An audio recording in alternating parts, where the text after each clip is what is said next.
മ്യാൻമറിലും അയൽരാജ്യമായ തായ്ലൻഡിലും അനുഭവപ്പെട്ട ശക്തമായ ഭൂചലനത്തിൽ 1000-ഓളം പേർ മരിച്ചതായി അന്താരാഷ്ട്ര മാധ്യമങ്ങൾ റിപ്പോർട്ട് ചെയ്യുന്നുണ്ട്. കെട്ടിടങ്ങൾ തകർന്നു വീണ നിരവധി പേർ കുടുങ്ങിയിട്ടുണ്ട്. നിരവധി പേരെ കാണാതായി എന്നാണ് റിപ്പോർട്ടുകൾ. തകർന്ന കെട്ടിടാവശിഷ്ടങ്ങൾക്കിടയിൽ രക്ഷാപ്രവർത്തനം പുരോഗമിക്കുകയാണ്. മരണസംഖ്യ ഇനിയും ഉയരാൻ സാധ്യതയുള്ളതായി ദൗത്യസംഘത്തെ ഉദ്ധരിച്ച് വിവിധ മാധ്യമങ്ങൾ റിപ്പോർട്ട് ചെയ്തിട്ടുണ്ട്. ഇരു രാജ്യങ്ങളിലുമായി 370-ഓളം പേർക്ക് പരിക്കേറ്റു. നിരവധി പേരുടെ പരിക്ക് ഗുരുതരമാണെന്ന് റിപ്പോർട്ടുകളുണ്ട്. അതേസമയം 10,000-കണക്കിന് മരണങ്ങൾ ഉണ്ടാകാൻ സാധ്യതയുണ്ടെന്ന് മോണിറ്ററിംഗ് ഗ്രൂപ്പ് മുന്നറിയിപ്പ് നൽകുന്നു. മരണസംഖ്യ ഇപ്പോഴും വർദ്ധിച്ചുകൊണ്ടിരിക്കുകയാണ്.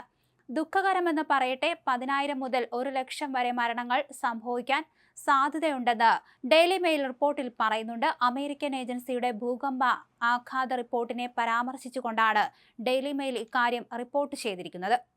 ഭൂചലനത്തിൽ വൻ നാശനഷ്ടങ്ങളാണ് റിപ്പോർട്ട് ചെയ്തിരിക്കുന്നത്. വൻ കെട്ടിടങ്ങളും റോഡുകളും മെട്രോ സ്റ്റേഷനുകളും തകർന്നിട്ടുണ്ട്. പരിക്കേറ്റവരെ കൊണ്ട് ആശുപത്രികൾ നിറയുകയാണ്. മ്യാൻമറിൽ അടിയന്തരാവസ്ഥ പ്രഖ്യാപിച്ചിട്ടുണ്ട്. നിരവധി കെട്ടിടങ്ങളും പാലങ്ങളും തകർന്നു.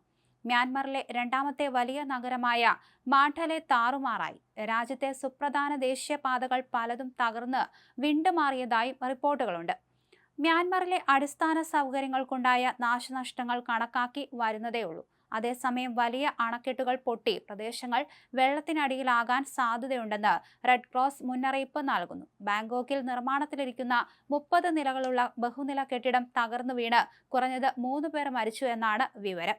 ഡസൻ കണക്കിന് തൊഴിലാളികളെ സ്ഥലത്ത് നിന്ന് രക്ഷപ്പെടുത്തിയെങ്കിലും 90 പേരെ ഇപ്പോഴും കാണാനില്ലെന്ന് പ്രാദേശിക അധികാരികൾ പറഞ്ഞു. മധ്യ മ്യാൻമറിലെ ഡാൻഗുവിലെ തകർന്ന ഒരു സ്കൂളിൽ 20-ലധികം കുട്ടികൾ കുടുങ്ങിക്കിടക്കുന്നതായി കരുതപ്പെടുന്നു. മ്യാൻമറിലെ ഓങ് ബെനിൽ 8 നിലകളുള്ള ഒരു ഹോട്ടൽ തകർന്ന് 2 പേർ മരിക്കുകയും 20 പേർ കുടുങ്ങിക്കിടക്കുകയും ചെയ്തതായി റിപ്പോർട്ടിൽ പറയുന്നുണ്ട്.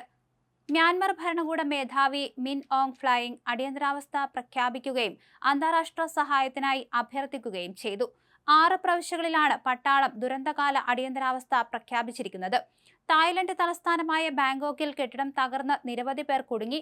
ബാങ്കോക്കിലും അടിയന്തരാവസ്ഥ പ്രഖ്യാപിച്ചിട്ടുണ്ട്. വെള്ളിയാഴ്ച ഉച്ചയ്ക്ക് പ്രാദേശിക സമയം 12:50-നാണ് മധ്യ മ്യാൻമറിൽ 7.7 തീവ്രത രേഖപ്പെടുത്തിയ ഭൂകമ്പവും 6.8 തീവ്രത രേഖപ്പെടുത്തിയ തുടർചലനവും ഉണ്ടായത്.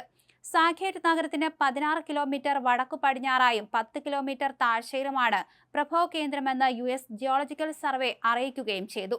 ഭൂചലനത്തിൽ മ്യാൻമറിലെ മാണ്ഡലയിലെ പ്രശസ്തമായ ആവാപ്പാലം തകർന്നു. ഒരു പള്ളി ഭാഗികമായി തകർന്നു. നിരവധി കെട്ടിടങ്ങൾ ഇടിഞ്ഞു വീഴുകയും റോഡുകൾ പിളരുകയും ചെയ്തിട്ടുണ്ട്. ഭൂകമ്പത്തിൽ പ്രധാനമന്ത്രി നരേന്ദ്രമോദി ആശങ്ക പ്രകടിപ്പിക്കുകയും സാധ്യമായ എല്ലാ സഹായങ്ങളും വാഗ്ദാനം ചെയ്യുകയും ചെയ്തു. ഉദ്യോഗസ്ഥരോട് സജ്ജരായിരിക്കാനും അദ്ദേഹം ആവശ്യപ്പെട്ടിട്ടുണ്ട്.